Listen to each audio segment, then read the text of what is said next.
சர்வதேச விண்வெளி மையத்தில் சிக்கி தவிக்கும் சுனிதா வில்லியம்ஸ் மற்றும் புட்ச் வில்மோர் ஆகியோரை மீட்டு பூமிக்கு அழைத்து வர க்ரூ 9 மிஷனின் டிராகன் விண்கலம் நாளை விண்வெளிக்கு புறப்படுகிறது. இதுகுறித்து இஸ்ரோ முன்னாள் விஞ்ஞானியுடன் சிறப்பு செய்தியாளர் ரஞ்சித் நடத்திய கலந்துரையாடலை பின்வரும் தொகுப்பில் பார்க்கலாம். Verify HB storage match. And we all know that when the going gets tough and it all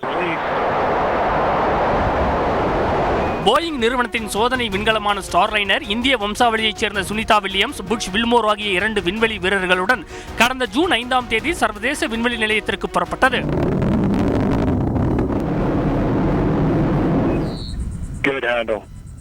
புறப்பட்ட சில நிமிடங்களிலேயே ஹீலியம் வாயு கசிவு, த்ரஸ்டர்கள் ஃபெயிலியர் என கோளாறுகள் ஏற்பட்டதால் mission pilot Sunita Williams auto pilot முறையிலிருந்து மாற்றி மேனுவல் முறையில் இயக்கி விண்வெளி மையத்தை பத்திரமாக சென்றடைந்தார்.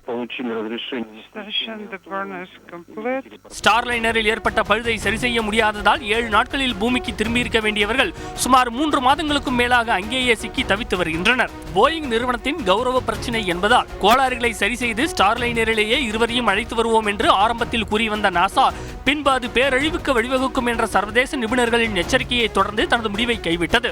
இதையடுத்து சர்வதேச விண்வெளி மையத்துடன் இணைக்கப்பட்டிருந்த ஸ்டார்லைனர் விண்கலம் வீரர்கள் யாருமின்றி காலியாக கடந்த 7ஆம் தேதி பூமிக்கு திரும்பியது. Starliner is back on Earth. வேறு வழியின்றி சுனிதா வில்லியம்ஸ், வில்மோர் இருவரையும் அழைத்து வர எலான் மஸ்கின் ஸ்பேஸ் எக்ஸ் உதவியை நாடியது நாசா.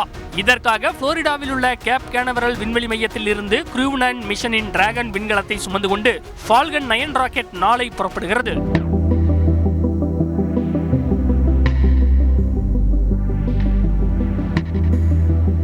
நிக் ஹாக், அலெக்சாண்டர் கோர்பனோவ் ஆகிய 2 பேர் மட்டுமே செல்ல உள்ள இந்த விண்கலத்தில் மற்ற 2 இருக்கைகள் காலியாக விடப்படும்.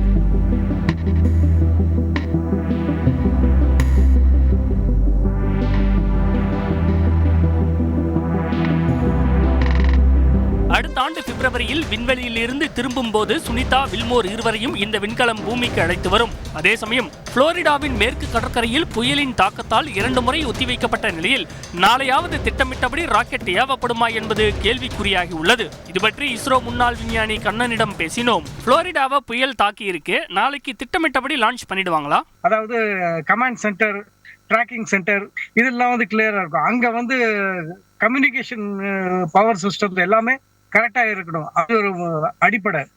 மற்றபடி அங்க வேலை செய்யக்கூடிய அந்த எம்ப்ளாயிஸ் எல்லாரும் அங்க வர்றது போறதுக்கு டிரான்ஸ்போர்டேஷன்லாம் கிளியரா இருக்கணும். ஸோ இந்த மாதிரி அடிப்படை தேவைகள் கரெக்டா இருக்கா அப்படின்றது ரொம்ப முக்கியமா பார்ப்பாங்க. அது இருந்தா தான் உங்களுக்கு லான்ச்சுக்கு ஆரம்பிக்கவே முடியும். இப்போ அவங்க ஏற்கனவே லான்ச் ரிஹர்சல், அதாவது ஃபிளைட் ட்ரெஸ் ரிஹர்சல் முடிச்சிட்டாங்க. சமீபத்துல ரஷ்யாவோட சோயிஸ் திரும்பி வந்தது. இதே மாதிரி மற்ற விண்கலங்களும் அங்க ISS டாக் பண்ணி இருக்கு. ஏன் மற்ற விண்கலங்கள்ல அவங்க அழைத்து வரப்படல? எமர்ஜென்சி இருந்தால் ஒழிய அவங்க எப்பவும் ரெகுலரா வர்ற மாதிரி தான் வருவாங்க. 4 பேர் வரக்கூடிய ஸ்பேஸ் ஷிப்னா 4 பேர் மட்டும்தான் வர முடியும், எக்ஸ்ட்ரா ஏற்ற மாட்டாங்க. 2வது அவங்களுக்கு அந்த ஸ்பேஸ் சூட் வித்தியாசப்படும். இப்போ இவங்களுக்கு சுனிதா வில்லியம்ஸ், வில்மோருக்கும் ஸ்பேஸ் சூட் போயிங் டிசைன் பண்ணது. அதை டிராகன்ல யூஸ் பண்ண முடியாது. ஸ்பேஸ் சூட் இவங்க அந்த 6 மணி நேரம் இங்க சேர்ற வரைக்கும் அந்த விண்கலத்துல அவங்க ஸ்பேஸ் சூட் தான் காப்பாற்றும். டிராகன் ஸ்பேஸ் எக்ஸோட சூட் கொண்டு போறாங்க. ஸோ சுனிதா வில்லியம்ஸ், வில்மோரும் அந்த டிராகன் ஸ்பேஸ் சூட் போட்டு தான் வருவாங்க. போயிங் ஸ்பேஸ் சூட் யூஸ் பண்ண மாட்டாங்க. எப்படி பார்த்தாலும் ஏறக்குறைய 8 மாதங்கள் அங்கேயே தங்க வேண்டி இருக்கு. ஹெல்த் ரொம்பவே ஸ்பாயில் ஆகும் அப்படின்னு சொல்றாங்க. இதை ஏன் எமர்ஜென்சி சிச்சுவேஷனா நாசா கன்சிடர் பண்ண மாட்டாங்க? இந்த எலும்பு தேய்மானம், மற்ற கதிர்வீச்சு பிரச்சனைகள் இருக்கத்தான் செய்யும். அதையும் மீறி அது ஒரு கட்டுக்குள்ளதான் இருக்கும். அதையும் மீறி அவங்க தங்களுடைய ஹெல்த்தை கரெக்டா பார்த்துட்டு தான் இருப்பாங்க. அவங்க சுனிதா வில்லியம்ஸும் சரி, வில்மோரும் சரி 50 வயசு தாண்டி அவங்க. அதனால இது அந்த ஏஜ் ரிலேட்டட் இஷ்யூஸ் கூட வரலாம். அது அவங்க நாசா அது கண்டிப்பா மானிட்டர் பண்ணிட்டு தான் இருப்பாங்க. இன்கேஸ் ஏதாவது அலர்ட், எமர்ஜென்சி வந்தது அப்படின்னா அதுக்கு தகுந்த மாதிரி ஸ்டெப்ஸ் கண்டிப்பா நாசா எடுக்கும். மனிதர்கள் பயணம் செய்யும் விண்கலத்துடன் கேப் கேனவரல் மையத்தில் இருந்து ஏவப்படும் முதல் ராக்கெட் இது என்பதாலும் ஏற்கனவே விண்வெளியில் சிக்கியுள்ள இருவரை அழைத்து வருவதற்கான கூடுதல் திட்டமும் உள்ளடக்கி இருப்பதாலும் நாசா விஞ்ஞானிகள் ஒவ்வொரு அடியையும் மிகுந்த எச்சரிக்கையுடன் எடுத்து வைக்கின்றனர்.